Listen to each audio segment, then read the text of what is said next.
Aeromarket TV presenta Conversaciones de alto vuelo.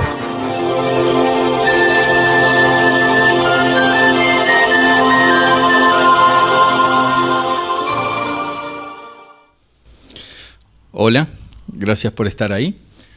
Yo llamaría estas breves palabras iniciales, lo llamaría como, ¿cuál es el criterio? Con una pregunta, ¿cuál es el criterio de selección y cuál es el criterio de desafectación o eliminación en la aviación argentina? ¿Por qué hablo de selección y eliminación? Porque en la autoridad aeronáutica, a lo largo de este año y medio, yo diría mucho antes, pero bueno, en este año y medio que es el tramo del que me voy a ocupar, ha habido un criterio de selección que diría que en declive, ¿no? En la calidad de la autoridad aeronáutica, de quién es escogida como autoridad aeronáutica o, si se quiere, como líder para emprender un cambio dentro de la aviación civil argentina. ¿Cuál ha sido el criterio? A simple vista parece que hubieran sido criterios distintos, pero a partir de la intervención, donde llega una abogada con prácticamente ninguna experiencia aeronáutica, su tesis estuvo circunscripta a cuestiones de seguridad, su experiencia en la defensa y en la policía de seguridad aeroportuaria y un poquito en la cuestión de género en la Junta de Seguridad del Transporte.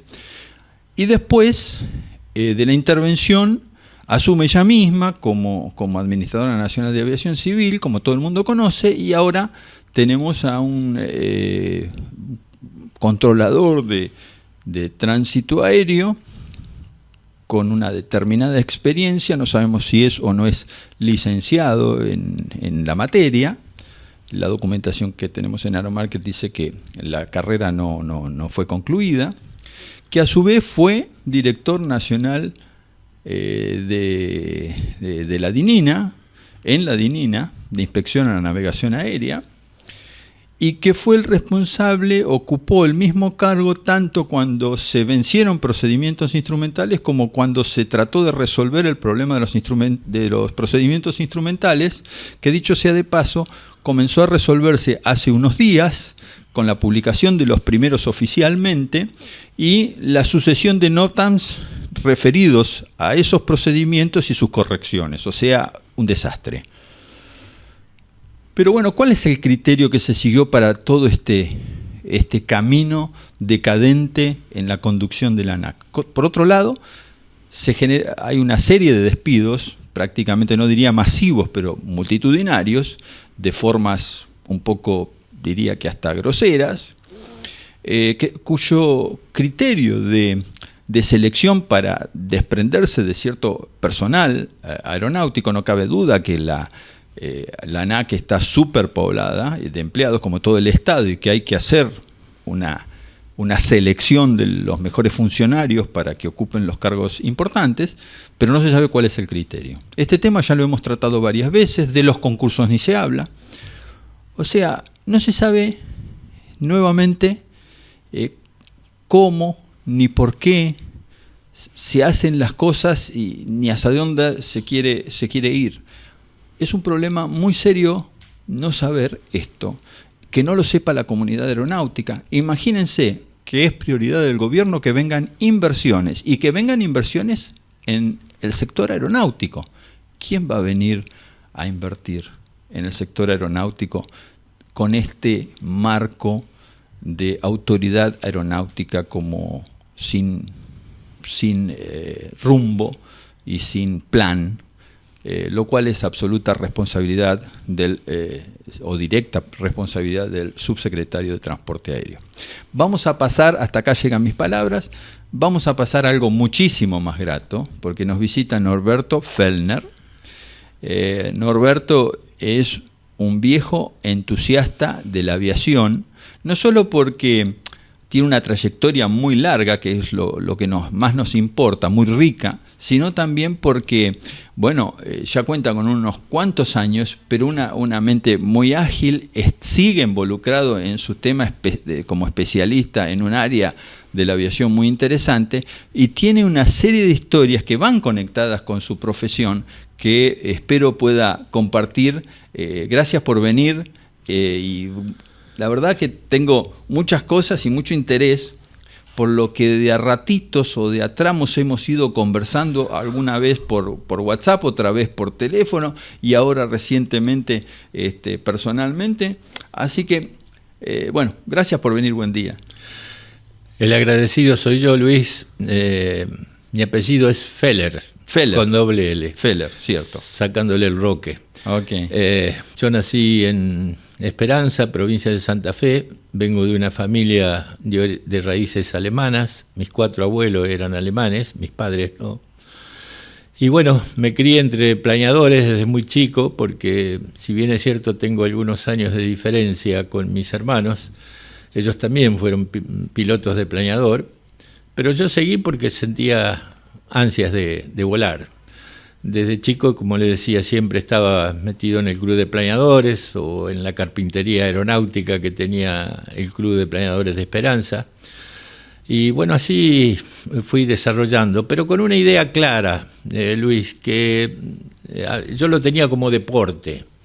Mis amigos sí querían hacer pilotos comerciales. Yo también me hubiera gustado ser piloto comercial, pero para aprender a volar mejor, digamos, ¿no? No buscando una profesión. El vuelo a vela o el volovelismo me enseñó grandes cosas, como por ejemplo trabajar en equipo, porque para volar en planeador, Luis, usted sabe que se necesita el remolcador, el que le engancha la soga, el que le corre el ala, el planillero, el que le pone la cabina en aquellas épocas, ¿no? Y aprendí muchísimo de eso, me sirvió muchísimo, y la formación, y con grandes personas. Yo creo que la formación de un ser, de un joven, pasa por tener una familia estable y firme, excelente, un buen colegio y un buen club. Yo creo que son 3 patas importantes para la formación, y yo tuve la suerte de contar con ellas. ¿Cómo yo llego? Yo ingresé en la petrolera YPF en el año 66 por concurso para hacer un curso de cementación de pozos de petróleo en la ciudad de Comodoro Rivadavia. Terminado ese curso, pedí destino Salta, campamento Vespucio, que era como un country, se trabajaba mucho. Mi idea era el trabajo, ¿no? Porque estar tan lejos. Y allá conocí a mi esposa en el año 67, que nos casamos en el año 70, y ya en esos años pensaba, porque veía en gente que estaba trabajando en YPF, que los hijos se iban, ¿no?, a estudiar afuera, porque se gozaba de muy buen nivel secundario, pero no universitario. Así que un día me dice un secretario que teníamos administrativo, dice: Norberto, acá hay algo que te puede interesar, hay un concurso para inspector de combustible de aviación. Y bueno, me presenté, eso fue a fines del año 71, y bueno, me fui seleccionado, y en el año 72 empezó mi actuación en la petrolera estatal como inspector de combustible de aviación. Ahí estaba una semana afuera y una semana aquí en Buenos Aires. Entonces la educación de nuestros hijos recayó mucho en mi esposa, y lamentablemente, priorizando la familia, tuve que dejar de volar, porque o volaba o la familia. Si estaba toda una semana afuera y cuando estaba acá me iba a las 7 de la mañana y volvía a las 8 de la noche, podía gozar poco de mi familia. Y si el fin de semana me iba a divertir yo a volar solo, no prioricé mucho la familia. Pero sí fui desarrollando la actividad y aprendiendo mucho. Yo recorrí todo el país. En ese momento teníamos 63 aeroplantas, éramos 13 inspectores, que bueno, teníamos zonas asignadas. Eso fue durante 10 años. Lo más importante ahí en esa época era fijar las normas para el manipuleo del combustible, ya que se usaba, venía una norma escrita en inglés, se mandaba a traducir y así se mandaba. Y a mí me preocupaba que tanto la gente que estaba en Río Grande como la gente que estaba en Jujuy o en Mendoza o en Puerto Iguazú la interpreten, ¿no? Porque si no, una norma no tiene sentido. Entonces me puse a trabajar mucho en eso, en adaptar un poco a un léxico más más formal y sencillo, ¿no? Para que la norma se cumpla, ¿no? ¿Cuántos años estuvo como inspector de YPF? Y de inspector aviación, propiamente dicho, 10 años. Después ya entré en la parte directamente, se suspendieron un poco las inspecciones cuando YPF fue vendida, se empezaron a reducir un montón de cosas y bueno,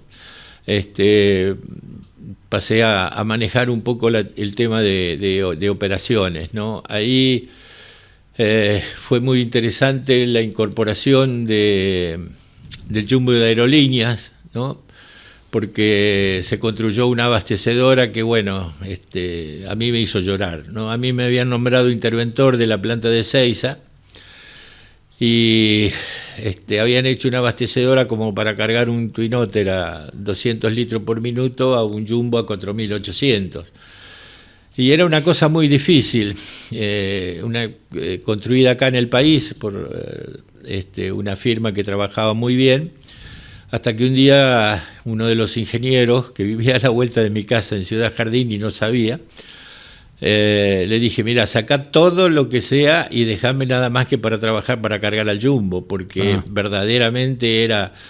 el jumbo había llegado, los mecánicos que fueron a especializarse para el jumbo hacía un año que habían ido y el jumbo llegó después de un año, entonces también ellos tenían que... ¿Eso 72, 73? Eso fue, Luis, no, más sí, más o menos, no, un poco más adelante, Luis.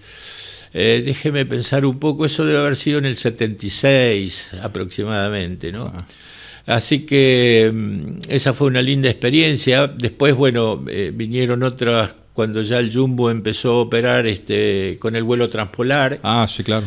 Que fue una experiencia para mí muy importante, preparar todo eso en Río Gallegos, porque imagínense, estábamos en una aeroplanta que teníamos abastecimiento de cargas unitarias de 15, 20 mil litros, saltar a 160 mil litros, ¿no? Entonces hubo que improvisar un poco, un montón de cosas y fundamentalmente el control de calidad del combustible, habilitar un sistema que había de hidrante que no se usaba y hubo un temporal de nieve muy grande, o sea, todo el apoyo que venía no pudo llegar porque se cortó la ruta 3. Así que bueno, con los elementos que teníamos nos organizamos y llegó el jumbo. El jumbo iba a parar las turbinas en la pista y lo iban a entrar con el tractor. Y resulta que se rompió la lanza.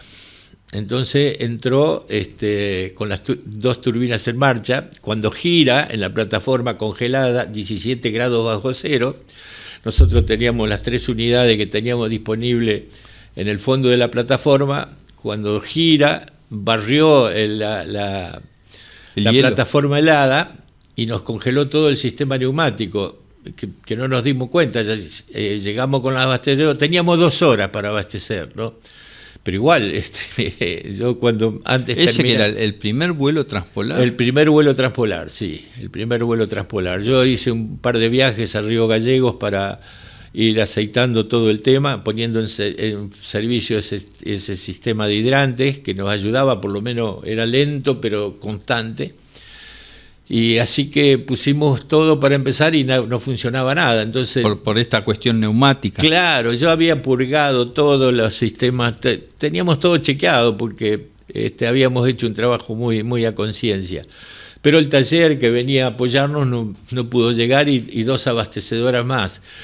Así que volvimos a la planta y bueno, Dios me iluminó, digo, seguramente se congeló el sistema neumático. Entonces con un soplete en un depósito que tenía ahí de aire, le daba hasta que pudo funcionar y empezar a cargar, ¿no? Por supuesto, terminamos en tiempo y forma, pero fue un lindo desafío. Y después el Jumbo empezó a operar también desde Rosario, empezó a operar desde Córdoba, que también eran desafíos, ¿no? Porque, le digo, estaba preparado todo para vuelos de cabotaje y pasar a internacional.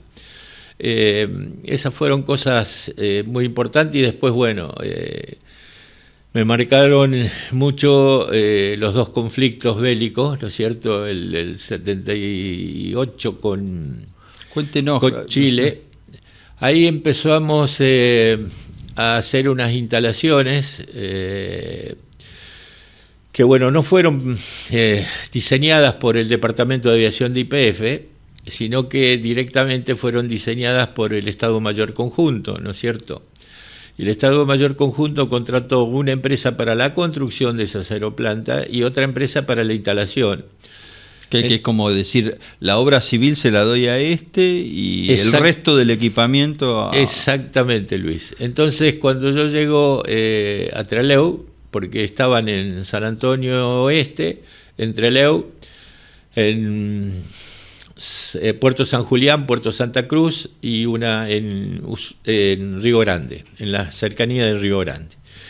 Entonces yo llego a Trelew, que era la primera planta, y estaba el contratista esperando a ver que le indiquen para armar las plantas.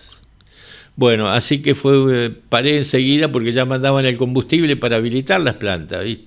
Entonces paré todo eso y empezamos, estuvimos 20 días haciendo esos recorridos para poner las plantas en actividad operativas, digamos, ¿no es cierto? Entonces después vino, habilitamos todo y bueno, y esas instalaciones, fundamentalmente la de San Julián y Santa Cruz, se usaron ya para la Guerra de Malvinas.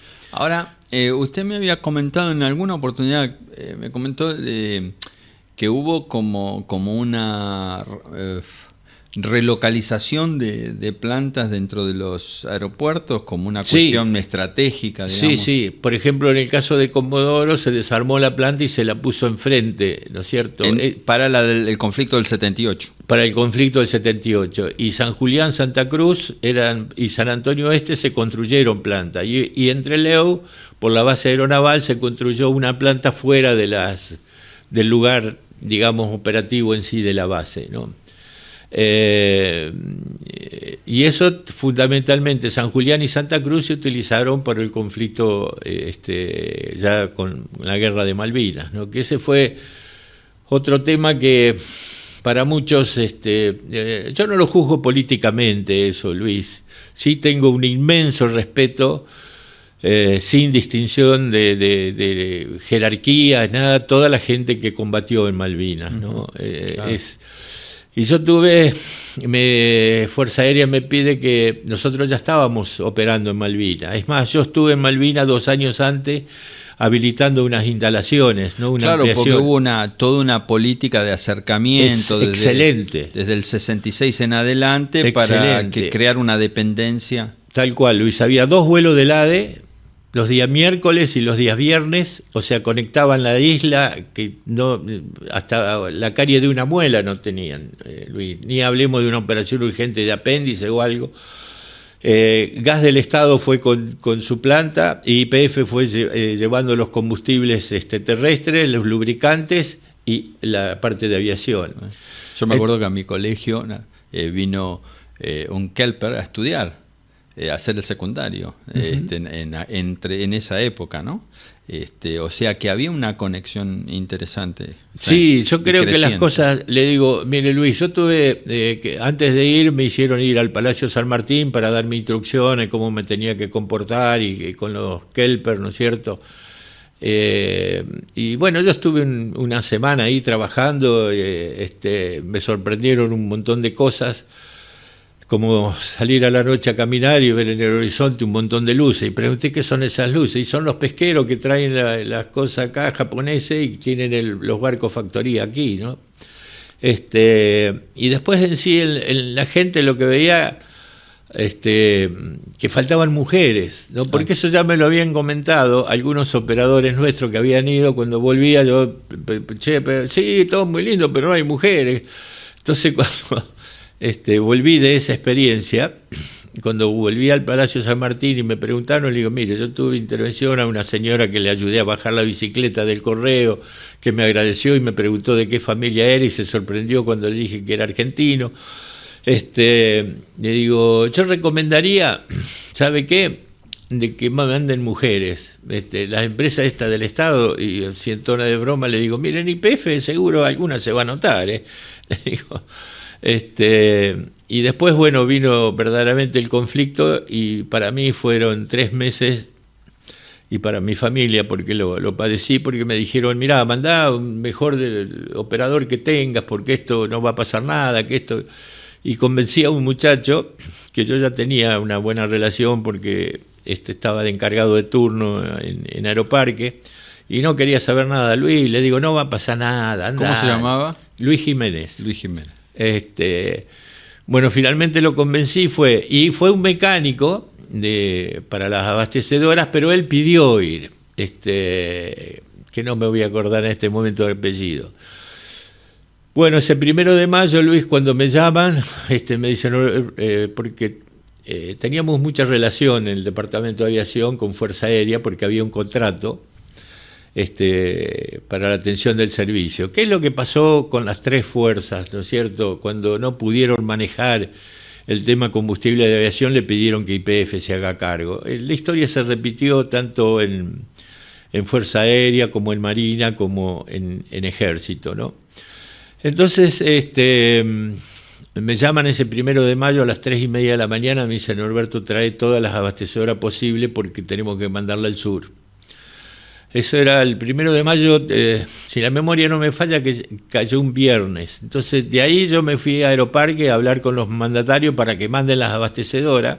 Por otra parte, el día del bautismo de fuego de Exactamente, la por Fuerza eso, Luis, cuando fue el bautismo de fuego, cuando yo llegué a Palomar, porque se habían establecido por el feriado en Palomar, el comando de regiones, el comodoro Barreira, me dice, Norberto, tuvimos el bautismo de fuego, ¿no?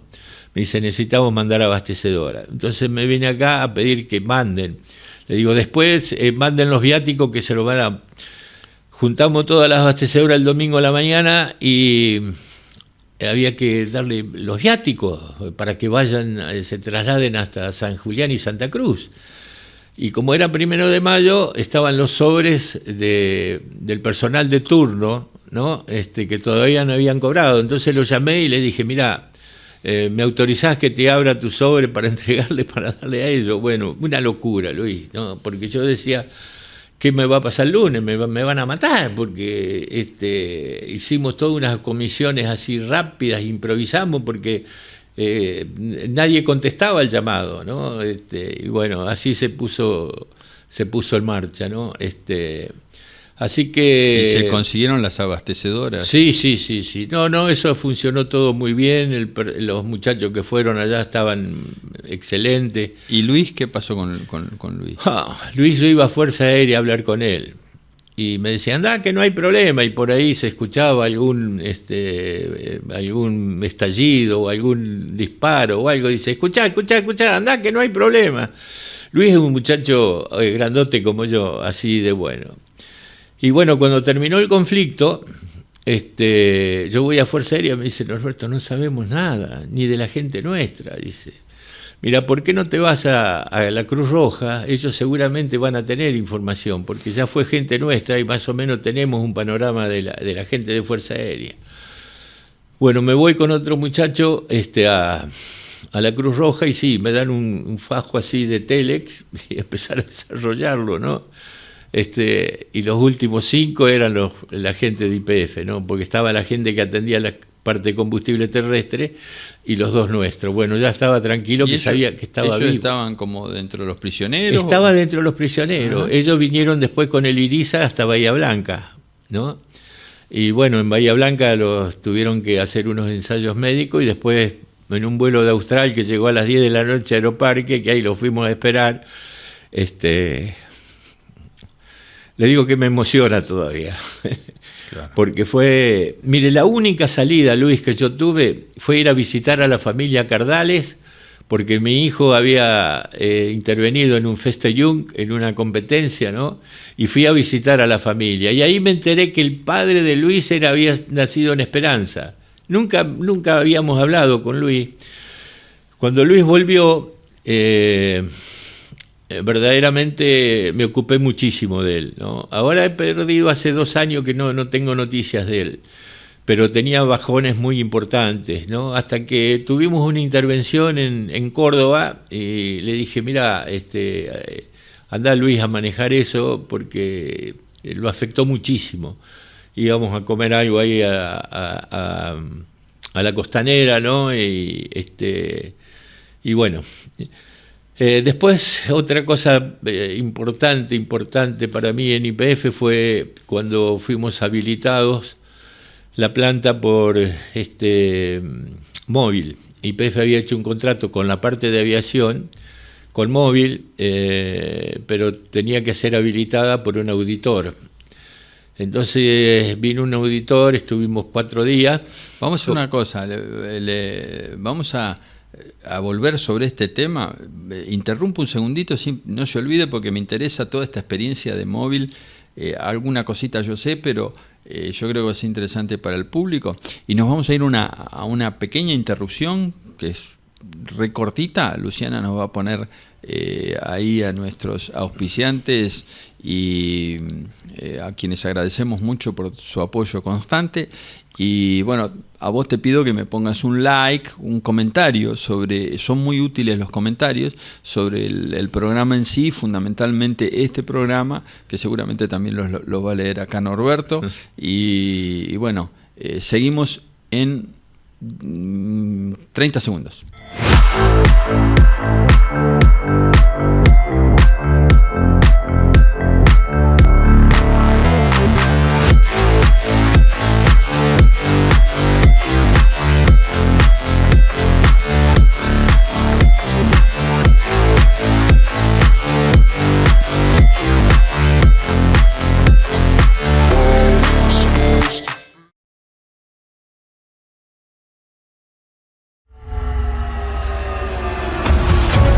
Ahora cualquiera puede aterrizar un Cirrus con solo pulsar un botón.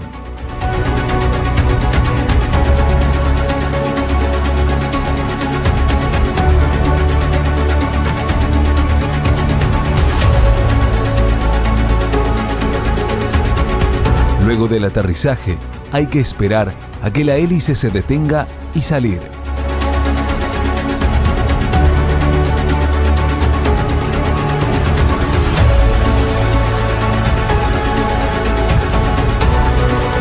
En un Cirrus, la seguridad siempre está al alcance de la mano.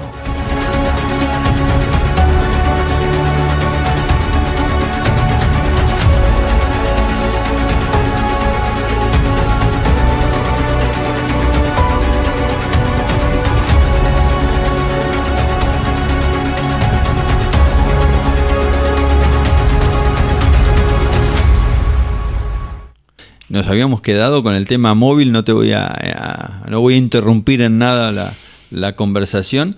Vinieron los auditores de Móvil Aviación. Cuéntenos, por favor, la experiencia. Vino un auditor, un señor mayor, de Sousa, de apellido. Llegó un jueves, se bajó del avión y le digo, bueno, lo llevo al hotel. No, vamos a trabajar. Por supuesto, cada cosa que yo le decía, vamos a ver. Y así estuvimos desde el jueves hasta el domingo a la noche prácticamente. Entonces me pide que me invitó a desayunar en el hotel donde estaba parando, porque quiero que veas el informe que voy a presentar, a ver si con el tema de idioma no nos entendimos bien, porque mi inglés es muy, muy básico, pero él entendía bastante bien el castellano. Así que bueno, eran 36 hojas, no me olvido nunca, Luis, de esa experiencia. La fuimos repasando y verdaderamente todas las cosas que él estaba detallando eran así, pero a mí lo que más me importaba era lo que decía la última página, ¿no? Y la última página decía que las instalaciones de YPF en el aeropuerto de Ezeiza estaban habilitadas para abastecer aviones de bandera norteamericana, civiles y militares, ¿no? Y para eso para mí fue tocar el cielo con las manos, ¿no? Porque verdaderamente fue una inspección o una auditoría que me enseñó muchísimo, ¿no? Porque aprendí un montón. Siempre traté de aprender de gente con más experiencia. Por ejemplo, yo a veces iba a la planta de Shell de Ezeiza y me había hecho muy amigo del jefe de la planta y bueno, me interesaba mucho algunas cosas y él me las explicaba y bueno, a veces la vida da su aprecia esas cosas. Cuando fue el decreto 632, cuando se nacionalizaron las bocas de expendio, en época de Isabelita. Exactamente, se tomaron todas las plantas, ¿no? Las estaciones de servicio se pintaron y Me bueno. acuerdo. Mire entonces, que han pasado cosas en nuestro país, ¿no? Bueno, Luis, entonces yo le pedí a la gente del sindicato que me dejaran ir a mí. Yo no fui afiliado al sindicato, nunca me afilié al sindicato. No tengo una explicación, pero veía cosas que no me agradaban, ¿no? Bueno, Luis, entonces voy a hablar y le digo, Julio, mirá, Julio Schmidt, que se llamaba el jefe de la planta. Julio, mirá, no te preocupes y te agradezco que hayas venido vos. Le digo, mirá, van a venir, van a pegar, van a hacer pegatina. Le digo, yo sé que a vos te va a doler mucho. Sí, mirá, te dejo todo, yo me voy y... Bueno, pasó el tema. Durante ese periodo un día me llama Julio. Che, Norberto, dice, mira, acá vino un inspector de Shell de Inglaterra que quiere inspeccionar la planta.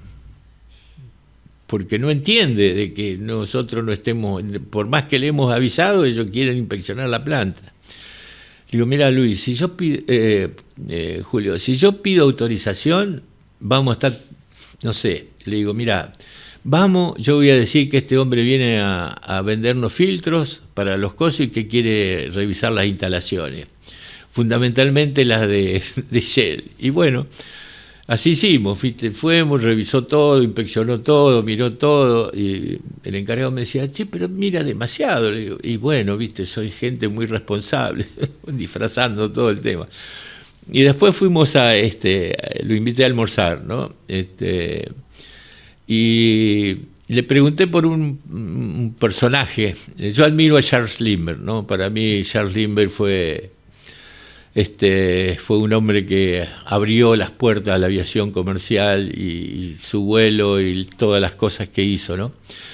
Leí mucho sobre la Segunda Guerra Mundial porque creo que fue una lucha de caballeros. Y cuando fui a visitar a mi hija a Inglaterra, mi yerno me preguntó qué quería ir a conocer y le dije el Museo de la RAF. Y me impresionó mucho el museo. Uno en la entrada hay como una galería de los haces, ¿no?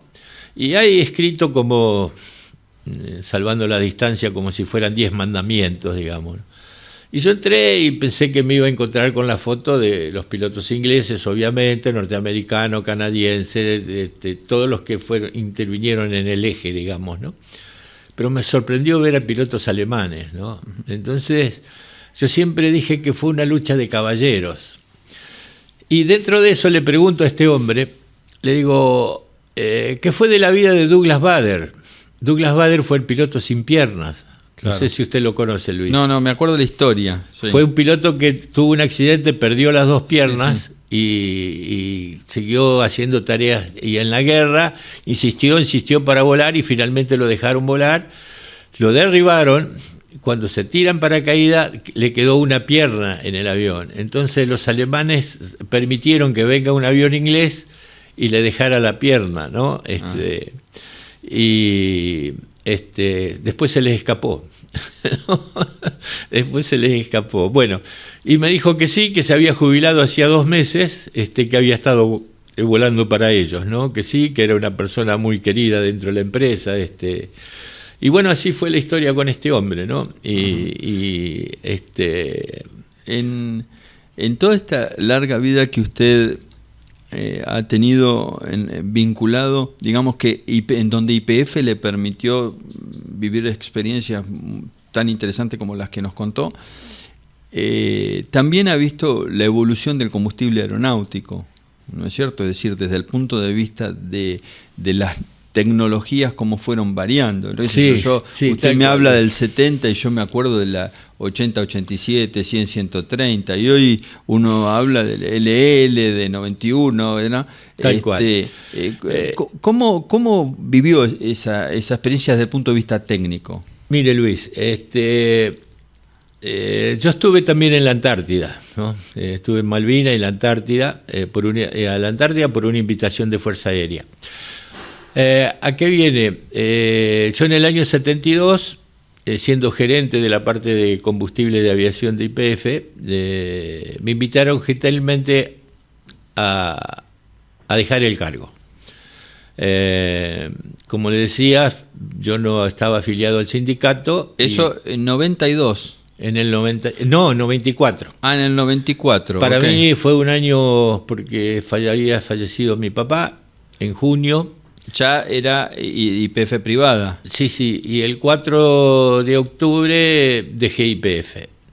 Bueno, ¿por qué hago esta salvedad? Porque al poco tiempo me llaman gente de Interpetrol, una persona que había estado con el tema de móvil, pero que ahora estaba trabajando en Interpetrol, me dice: che, Norberto, mirá, ahí tuvimos que traer aeronafta para completar un barco químico y YPF no la quiere. Es 1 millón de litros de combustible, me dice. ¿Te animás a salir a venderla? Le digo, sí, mirá, porque nosotros estamos en sociedad con una empresa del grupo... Era nafta. Era nafta. Aeronafta. Estamos con el grupo DAPSA, hay una empresa que se llama Petrolera de Plata y que a través de ello podríamos salir a comercializarla. Le digo, bueno, ¿dónde está, Carlos, la planta? Mirá, está en una planta ahí de Dock Sur, de unos noruegos, una firma noruega. Entonces la voy a ver y enseguida me doy cuenta que no era 100-130, que era 100 LL. Ajá. ¿Cuál es la diferencia, Luis? La 100-130 tiene mucho mayor cantidad de tetratilo de plomo, claro. 68%, y 68 miligramos por litro, perdón, Luis. Y la 100 LL tiene 46 miligramos. Entonces voy y le digo, che, no, bueno, le ponemos un poco de anilina y la salimos a vender como 100-130. Carlos, buscate otro, yo esto no me presto. Yo tengo conciencia aeronáutica, Luis, sabemos que lo que estamos en el medio no barremos la tierrita bajo la alfombra, como comentamos hoy previamente a la charla, ¿no? Entonces, a los pocos días me llama y me dice, che, ¿qué vas a hacer? Carlos, ya te dije, ¿querés que la salgamos a vender como 100 LL? Yo salgo a través de esta empresa que vos me dijiste, salgo. No, pero no, bueno, dale, metele. Entonces lo primero que hago, me voy a verlo a Fernández, que era en ese momento presidente del CUGA y presidente de la Asociación de Aeroclubes. Le expliqué cómo era el tema y me dice, Norberto, yo le creo a usted, no tengo por qué negarle, pero tenemos que hacer una prueba. Le digo, bueno, ¿dónde tiene un motor para ir a hacer la prueba? Y en Zipper, ¿no? De los hermanos Siri. Claro. Entonces voy a sacar una muestra y justo tenía un motor del Aeroclub, ¿no? Del Cuba. Entonces vamos, hacen la prueba y bajaba 5 grados de la temperatura de cabeza de cilindro. Así que bueno, y ahí empecé, ¿no? Empecé a desarrollar la incorporación de YPF. No la tenía, YPF seguía con la 80-87 y la 100-130, que se dejó de elaborar acá en el país, Luis, sí, ¿no? Claro. Pero se dejó de elaborar estando yo en YPF todavía, ¿no? Se dejó de elaborar, Luis, primero porque las normas son muy estrictas para la elaboración y los volúmenes son pocos. Sobre todo bajaron cuando las escuelas de vuelo militares empezaron a utilizar motores turbo, ¿no? Entonces bajó todavía más. Y la situación económica del país también, la aviación deportiva, la aviación liviana fue cayendo, entonces no se justificaba elaborarla en el país, como es ahora, ¿no es cierto? Y bueno, ahí fui trabajando y elaborando eso hasta que llegó un momento que desde el grupo DAPSA lo compra la gente de YPF. Entonces dice, no, vamos a trabajar con un cupo. Yo traía los barcos, comprábamos el combustible en el extranjero, lo almacenábamos en Dock Sur y de ahí hacíamos la logística. O sea que a partir de ese millón se siguió haciendo una cadena de... Sí. Después se fue imponiendo, se fueron... nosotros instalamos algunos tanques como depósitos en la zona de Balcarce. Estuvimos en Córdoba, en la zona de Villa María. Después O sea que introdujo 100 LL usted. Sí, pero por accidente. Claro, Luis, por accidente, por pero accidente, digamos que esa fue la primera aproximación a una nafta con menor cantidad de plomo. De mejor calidad. De mejor calidad. Para sintetizar Sí, y no llegar a aspectos tan técnicos. Sí. Y después la trajo YPF, ¿no? Después de un par de meses, porque la gente, yo salía a promocionarla, juntaba a la gente de los aeroclubes, juntaba a los fumigadores, me decían, Norberto, pero nosotros cuando vamos a otro lugar, ¿qué hacemos? ¿Viste? No podemos andar con cosas. Hasta que YPF la incorporó y bueno, ahí ya se estandarizó ese tema, ¿no? Cuando vuelvo al tema de que cuando DAPSA es comprado por el grupo de YPF, me fijaron cupos. Dice, ya no importes más, te vamos a dar un poco de JP y de cosas. No, le digo, perdónenme, pero yo así no. Yo había conocido a Carlos Corti, persona que usted lo conoce. Carlos Corti, sí, cómo no. Porque cuando yo salí a promocionar la aeronafta... Carlos y Nicolás, grandes amigos. Nico le ha dado un impulso a la empresa. Tengo una amistad con Carlos. Que es una topadora, Nico. Sí, Nico es una topadora, pero con el Charlie somos contemporáneos, somos los dos del 44. Volviendo, le digo, no, yo hasta acá, lo primero que hice agarrar el teléfono, Carlos, no vendas más, Ariel, porque Ariel Pérez también, ahí lo conocí, Ariel Pérez, que hoy es el dueño de Aerogalve, le digo, otro amigo, sí. Deja de vender, regularicé todo, porque yo ahí hacía todo, hacía la compra la hacía este señor que trabajaba Carlos Udri, que trabajaba en Interpetrol. Él se dedicaba a la importación, pero la recepción y la logística, la cobranza, todo lo hacía yo, solo, ¿no? Y entonces dije, no, yo voy a poner las cuentas en cero, porque nosotros dábamos financiación a los distribuidores, y me voy, ¿no? Y cuando terminé de eso, Carlos me dice, che, Norberto, ¿por qué no te parece que vayamos a ver si Shell nos vende jet a granel? Bueno, eso empezó en abril y pudimos sacar el primer camión en octubre. Porque claro, es muy difícil, que a mí también me costó, Luis, cuando uno está manejando cuentas internacionales, cuando se está moviendo en aeropuertos internacionales, cuando se está manejando con protocolos de abastecimiento, porque en ese momento no estaba ni la ATA ni la JIC, sino que cada empresa, si bien eran bastante similares, los protocolos de carga, los controles de calidad, la cantidad de partículas sólidas, por ejemplo, que tenía el jet, que fueron bajando cada vez más porque las cargas unitarias eran mucho mayor, ¿no es cierto?, a un 707, sí. a un jumbo, ¿no es cierto? Bueno, todos esos procesos se fueron desarrollando. A ir a un fumigador, por ejemplo, o a un aeroclub, es una cosa que hay que estar muy, pero muy preparado, ¿no es cierto? A mí me costó, y a la gente de Shell ni le hablo. Así que nos autorizaron recién salir en octubre, y ahí con Carlos empezamos a hacer un desarrollo de venta con los fumigadores. Hasta que llegó un momento, habíamos hecho un convenio con Carlos, que yo me di cuenta que él no ganaba dinero, ¿no? Verdaderamente no era un gran negocio. Y yo le dije, Carlos, mira, hasta acá llegamos, y yo ya hablé con Ariel necesita a alguien que le dé una mano, y ahí empecé a trabajar con Ariel, que también, siempre me interesaron los desafíos, porque le digo, ahora, en YPF los desafíos, cuando nosotros ganamos concursos, le quitamos lo que fue Braniff, Unite, ¿no? Le ganamos Unite porque eran empresas que consumían muchísimo combustible. Y desde YPF le ganamos un concurso y se lo sacamos a la ESO, ¿no? Que después se lo tuvimos que devolver al año, que a mí me dolió en el alma, ¿no? Pero me dijeron, Norberto, estamos en otros negocios más importantes con la ESO y nos piden que le devolvamos a Unite. Bueno, yo quisiera, no nos queda tanto tiempo, me quisiera un poco que nos cuente, porque en algún momento también ingresa la 91 al país, ¿no? La Walter.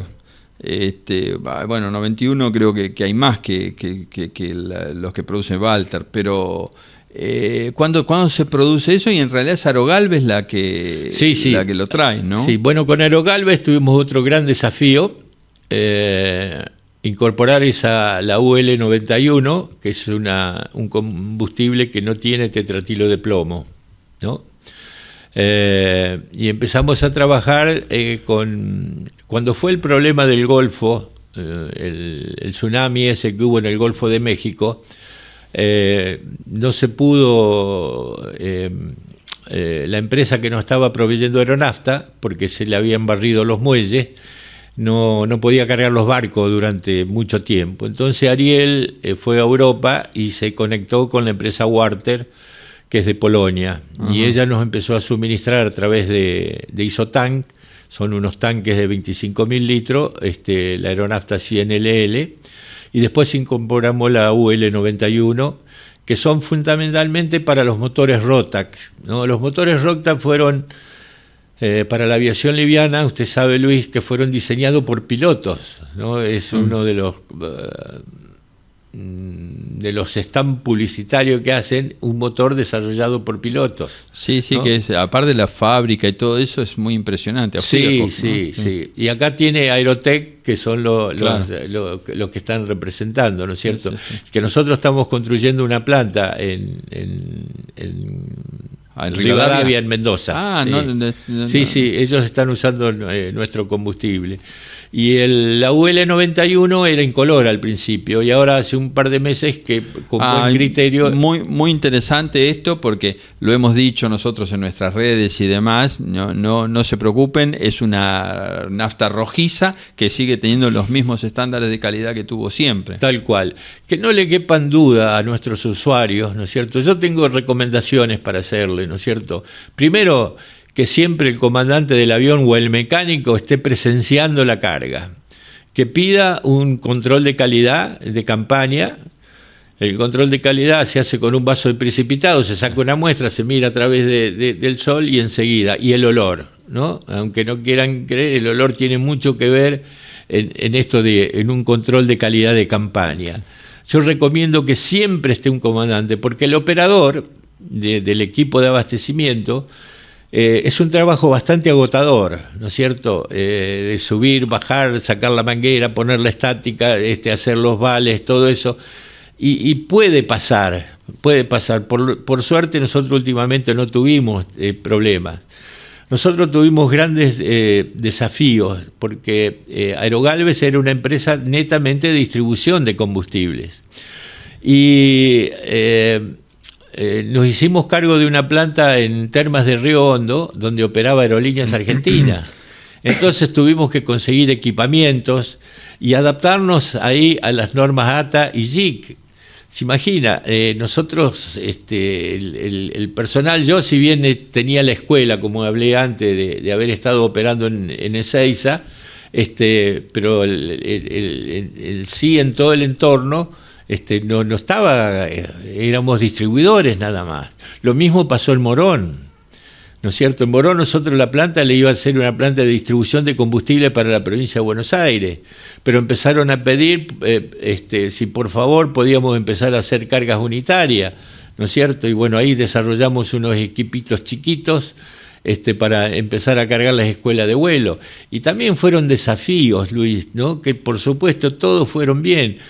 Las auditorías de aerolíneas en Termas siempre las hemos pasado, ¿no es cierto? Y bueno, ahora Aerogalves se está extendiendo mucho. Aerogalves va a empezar a operar en Concordia, va a empezar a operar en el Valle de la Coldara, ahí en Merlo, San Luis. Sí. Hay un pedido de la gente del aeropuerto de Sauce Viejo, que Ariel Pérez, el gerente general de Aerogalves, lo está estudiando. En fin, se están trabajando en muchas, aparte de las instalaciones que ya cuentan, ¿no es cierto? Como le digo, en Termas de Río Hondo, en Villa María, en Córdoba, en General Olmedo, que es, digamos, el San Fernando de Córdoba. Después estamos le decía, en Rivadavia, bueno, aquí en Morón, y este tipo de instalaciones que se están desarrollando, ¿no? O sea que es una empresa que está creciendo. Expansión. Sí, que está en expansión y está para esos nichos, que me parece bárbaro, porque YPF es una gran empresa, pero tiene que centralizarse más en lo grande, ¿no? En Aeroparque, en Ezeiza, ¿no es cierto? Yo cuando que fui gerente también con Aerolíneas, llegué a acuerdos muy importantes, ¿no? Porque decía, mira, yo necesito porque si uno le da muy buen precio en Aeroparque, después hacen tankering y no le cargan el interior. Y estaba Nino Dirucio, que era un ingeniero que volaba en Jumbo, que manejaba la parte de combustible, y llegamos a hacer un acuerdo que por lo menos una carga mínima en aeropuertos chicos, ¿no? Porque bueno, volviendo un poco a aquellos años de YPF se tuvo que hacer cargo de las plantas de Shell, porque después del 632 se quedó con las dos plantas importantes, claro. Aeroparque y Ezeiza, todas las del interior la tuvo que hacerse cargo YPF. Lo mismo pasó con eso, cuando fue el decreto durante la presidencia del doctor Alfonsín, que el 80% de las cargas tenían que ser de YPF, y el 20% afuera. Entonces la ESO dijo, no, tomá, acá tenés, estábamos... Háganse cargo. Sí, estábamos en Esquel, en San Rafael Mendoza, en Santa Rosa La Pampa, y la cuarta en La Rioja. Entonces ahí también nos tuvimos que hacer cargo, ¿no? de todo eso. Bueno, y nos estamos yendo, todo esto es siempre, por suerte, gracias a Dios, quedan muchas cosas para contar, y eso es bueno, ¿no? Porque se nos pasaron, una hora se nos pasa volando, ¿no? Como decía, con mucho humor Open, un gran comandante de aerolíneas que tenía un sentido de humor y hacía una tira cómica, decía, la vida se nos pasó volando, ¿no? Y es verdad, todos los que estamos en este ambiente, la vida se nos está pasando volando, y el programa también. Así que yo le agradezco haber venido, haberse molestado por acá. Vino con Susana, su señora, que también fue un gusto conocer, y no va a ser extraño que lo vuelva a llamar, porque hay muchas preguntas que me quedaron y que debería explotar hacia futuro en el sentido de lo técnico que usted conoce y de las recomendaciones. Hicimos algunas para los pilotos que son básicas y que hay que hacer. Era como que escuchar a mi padre, porque mi padre decía las mismas recomendaciones cuando nos reabastecían de combustible, ¿no?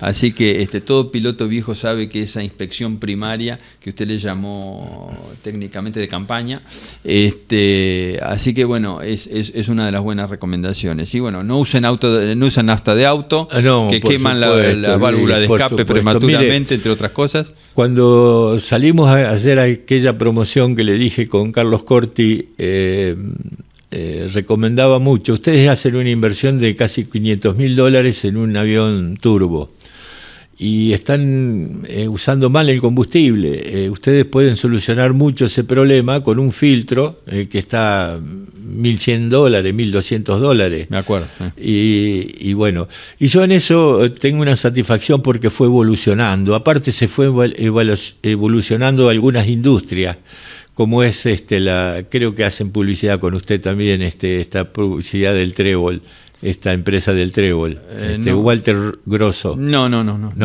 Ah, bueno, le hice publicidad. No, Está desarrollando equipos. Alguna vez, sí. Está desarrollando equipos también, también para la aviación liviana y para los aeroaplicadores, que me da mucha satisfacción porque se está empezando a tomar conciencia de este tema, porque verdaderamente al principio daba miedo. Bueno, nos estamos yendo. Gracias realmente por venir. Yo creo que está como tratamos de traer entrevistados interesantes, personas que conocen y que por ahí nunca nadie ha entrevistado y que tienen mucha riqueza y son distintos y que nos pueden contar una historia desde otro ángulo de la aviación, y no solo una historia sino un presente interesante, y en este caso vinculado a los combustibles que son tan vitales para la aviación. Así que gracias por estar ahí. Chau.